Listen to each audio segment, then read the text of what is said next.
সাবেক রাষ্ট্রপতি একিউএম বদরুদ্দোজা চৌধুরীর মৃত্যুতে রাষ্ট্রপতি মোহাম্মদ শাহাবুদ্দিন ও অন্তর্বর্তী সরকারের প্রধান উপদেষ্টা ডক্টর মোহাম্মদ ইউনুস শোক প্রকাশ করেছেন। রাষ্ট্রপতি মোহাম্মদ শাহাবুদ্দিন শোকবার্তায় বলেন, একিউএম বদরুদ্দোজা চৌধুরীর মৃত্যু দেশের রাজনৈতিক অঙ্গনে একটি অপূরণীয় ক্ষতি।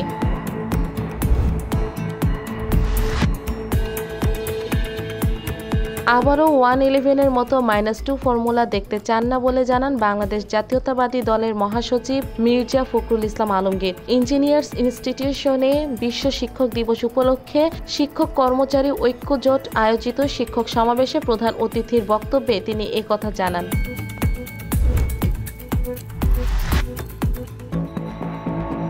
অন্তর্বর্তীকালীন সরকারের প্রধান উপদেষ্টা ডক্টর মোহাম্মদ ইউনুসের সঙ্গে সংলাপে নির্বাচনের রোডম্যাপ তৈরি সহ বেশ কয়েকটি দাবি জানিয়েছে বিএনপির প্রতিনিধি দল। যমুনায় প্রধান উপদেষ্টার সঙ্গে সংলাপে মির্জা ফখরুল সাংবাদিকদের জানান, বৈঠকে নির্বাচন কমিশনের সংস্কার, নির্বাচন ব্যবস্থার সংস্কারের বিষয়ে তুলে ধরা হয়েছে।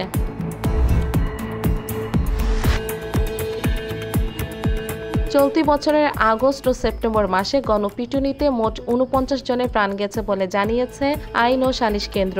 এই মানবাধিকার সংগঠনটির দাবি, এই বছরের জানুয়ারি থেকে জুলাইয়ের চেয়ে আগস্ট ও সেপ্টেম্বর মাসে গণপিটুনির হার বেশি।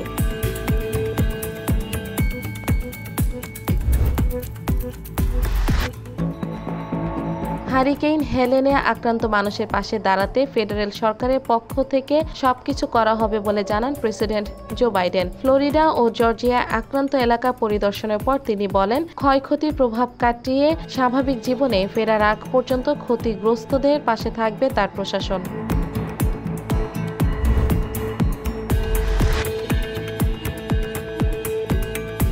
নির্বাচন যতই ঘনিয়ে আসছে ততই সমর্থন বাড়ছে কামালা হ্যারিসের প্রতি।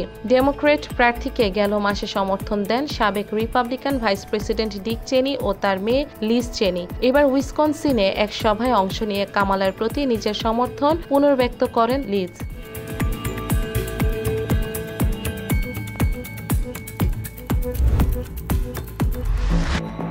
পাকিস্তানে সন্ত্রাসীদের সঙ্গে বন্দুকযুদ্ধে একজন লেফটেন্যান্ট কর্নেল সহ 6 সেনা ও 6 জন সন্ত্রাসী নিহত হয়েছে।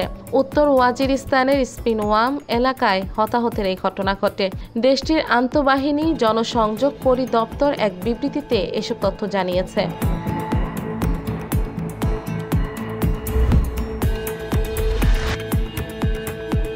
একের পর এক মিসাইল হামলায় কেঁপে উঠেছে লেবাননের রাজধানী বৈরুত। বৈরুতের বিমানবন্দর লক্ষ্য করে কয়েক দফা বিমান হামলা করেছে নেতানিয়াহুর সেনাবাহিনী। বৈরুতের সাথে অন্যান্য গুরুত্বপূর্ণ শহরের সংযোগ বিচ্ছিন্ন করতে পরপর 2 দিন হামলা চালানো হয়েছে বলে দাবি স্থানীয় গণমাধ্যমের।